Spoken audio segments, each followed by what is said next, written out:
श्री गणेश जी महाराज की जय। मैं संतोष देवी शर्मा आप सभी में विराजित परमात्मा को सादर नमन करती हूँ। कुल देवी माता श्री दधिमती की जय। या देवी वरदा चराचरमयी मायामयी चिन्मयी शब्द ब्रह्ममयी परात्परमयी ज्योतिर्मयी वाङ्मयी सर्वेश्वर्यमयी महासुखमयी श्रद्धामयी धीमहि पायात् सा जगदम्बिका दधिमती माता सदा श्रीमयी माता सदा वाङ्मयी। बोलो दधिमती मात की जय। माँ दधिमती पुराण अध्याय 21। वशिष्ठ बोले, मुनि पिप्पलाद के सुमेरु पर्वत तपस्या में स्थित होकर पीपल के वृक्ष के पास देवी की पूजा में लगे रहकर ब्रह्मा के आदेश से मूल मंत्र नदी में स्नान करने के लिए जाते हुए लक्ष्मी के समान सुंदर पद्मनाथ की युवती कन्या को देखा। पास के लोगों से पूछा, यह कन्या कौन है? लोगों ने कहा, यह अनरण्य राजा की कन्या है। हे हिमालय नृपश्रेष्ठ, अनरण्य 7 द्वीपों का स्वामी था। उस राजा के 100 पुत्र हुए। वह सुंदरी कन्या दूसरी लक्ष्मी ही पद्मा नाम से है। मुनि ने अनरण्य के पास जाकर कन्या को मांगा। वृद्ध मुनि को देखकर वे कन्या को देने के उत्सुक न हुए। मंत्रियों ने बतलाया कि महर्षि तपोनिधि है।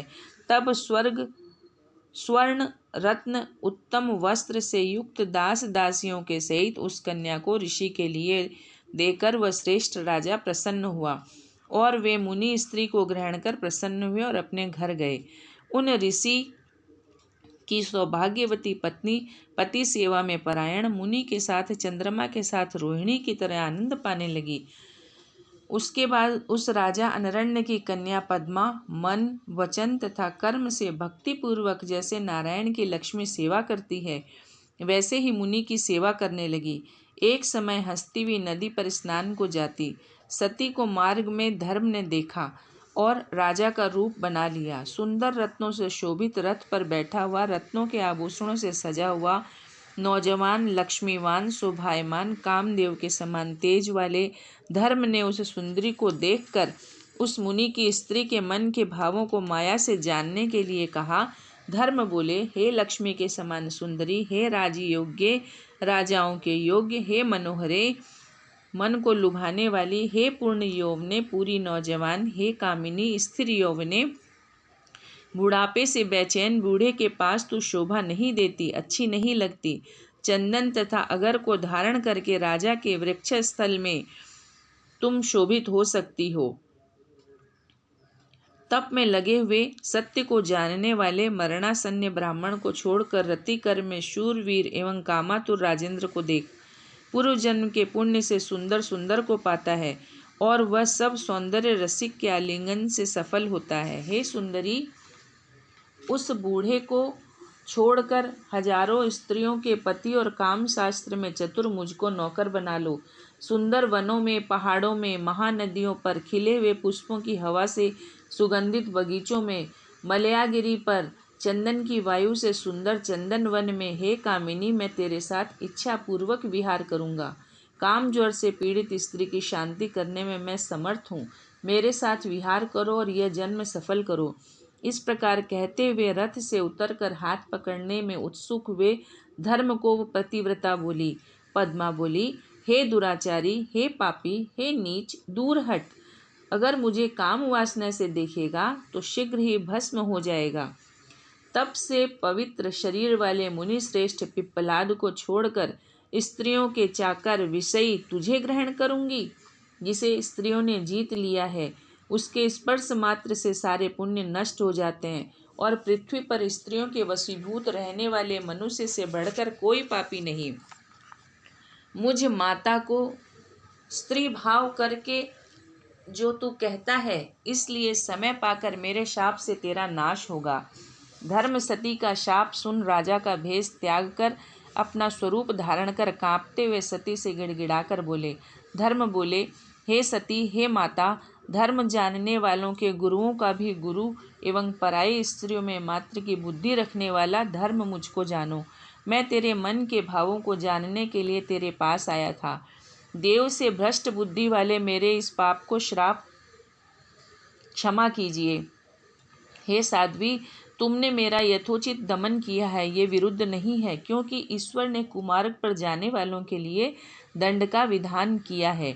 यह कहकर जगत गुरु धर्म उनके सामने खड़ा हो गया और हे हिमालय, वह सती उसको पहचान कर तत्काल बोली। पद्मा बोली, समस्त प्राणियों के सारे कर्मों के साक्षीभूत तुम ही धर्म हो। सबके अंतःस्थलों में सबकी आत्मा बातों को जानने वाले और समस्त तत्वों के ज्ञाता हो। मेरे मन के भावों को जानने के लिए आपने क्यों मुझ दासी की अवहेलना की? हे धर्म, तुम्हारे करने पर मैंने जो कुछ किया उसमें मेरा कोई अपराध नहीं हुआ। हे प्रभो, स्त्री स्वभाव से ही क्रोधित होकर तुम मेरे द्वारा भूल से शाप दिए गए हो।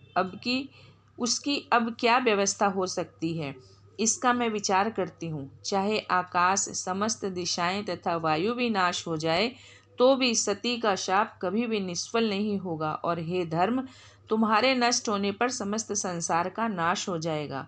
इस विषय में उपाय में ना समझ हूँ तो भी तुमको मैं कहती हूँ। सतयुग में तुम पूर्णिमा के दिन चंद्रमा की तरह चारों चरणों वाले पूर्ण होकर, हे धर्म, तुम हमेशा दिन रात शोभित होगे। हे प्रभु, आपके एक चरण का अभाव त्रेता में होगा, दूसरे का द्वापर में और तीसरे का कलयुग में। कलयुग की समाप्ति पर तुम्हारा चौथा चरण भी छिप जाएगा और फिर सतयुग के आने पर तुम परिपूर्ण होगे। इस प्रकार कहती हुई सती को प्रसन्न मुख वाले तेजस्वी धर्म विनय पूर्वक वचन बोले। हे मेरी रक्षा करने वाली, तू धन्य है, पति भक्त है, निरंतर तेरा कल्याण हो। मेरे से वरदान ग्रहण कर, मैं दूंगा। तू जीवन पर्यंत स्वामी के सौभाग्य से युक्त हो। हे साध्वी, तेरे घर कुबेर के घरों से भी अधिक संपन्न हो। और हे पुत्री, तेरा पति स्थिर यौवन वाला तथा रतिशूर हो। हे सौभाग्यशालिनी, तेरे 12 उत्तम पुत्र होंगे, 12 सूर्यों के समान तेजस्वी, स्थिर प्रकृति, विज्ञ, विद्वान, वैष्णव तथा शिव भक्त, वैदिक कर्मों को करने वाले। हे नृपपुत्री, हे साध्वी, तेरे कुल में होंगे। उस देवी को यह कहकर धर्म चले गए और वह पति के साथ बहुत वर्षों तक रमण करती रही। 88 वर्ष के बाद 12 भागों में वीर्य को विभक्त कर गर्भ में रख मुनि श्रेष्ठ विरक्त हो गए और पद्मा ने 12 पुत्रों को जन्म दिया। तब ब्रह्मादिकों ने आकर उनका नामकरण आदि किया। ब्रह्मा बोले, हे मुनि श्रेष्ठ पिप्पलाद, तुम्हारे पुत्र चिरंजीवी हो, ब्रह्मज्ञानी, गुणवान और मुनीश्वर हो। पहला पुत्र बृहद्वत्स, दूसरा गौतम, तीसरा भार्गव, चौथा भारद्वाज, पांचवा कौच्छस हुआ, छठा वह कश्यप जानो, सातवां सांडिल्य और आठवां लघुवत्स, आठवां महाभाग अत्रि, नववां यह पराशर और 10वां कपिल, 11वां पुत्र गर्ग और 12वां लघुवत्स। तुम्हारे ये 12 पुत्र सूर्य के समान यज्ञ में लगे हुए, मुनिवृत्ति में परायण तथा अष्ट सिद्धियों को देने वाले हों। वशिष्ठ बोले, ब्रह्मा इस प्रकार आश्वासन देकर अपने ब्रह्मलोक को चले गए और वे हिमालय पर्वत के श्रीशैल पर्वत पर उत्तम तप करते हुए पिप्पलाद के पुत्र उन मुनियों ने उत्कृष्ट सिद्धि प्राप्त की। सिंधु देश में उत्पन्न अतिगोत्री, अतिथि सत्कार करने वाला, अग्निहोत्री और वेद वेदांग का ज्ञाता ब्राह्मण, जो देव शर्मा नाम से प्रसिद्ध था, उनके 10 कन्याएं थी। उसने स्वयं छोटे बच्चे से आरंभ करके 10 को कन्याएं दी। एक दूसरे अंगिरा के 2 श्रेष्ठ कन्याएं थी, बड़ी को बृहद्वत्स और दूसरी को गौतम को दी। उन समस्त नारियों में एक एक के 12 पुत्र, कश्यप के पुत्र 12 सूर्यों के समान उत्पन्न हुए। उन दादीचों के 144 कुल गोत्र हुए, जिन्होंने अम्बा का ध्यान कर परम कठोर तपस्या की।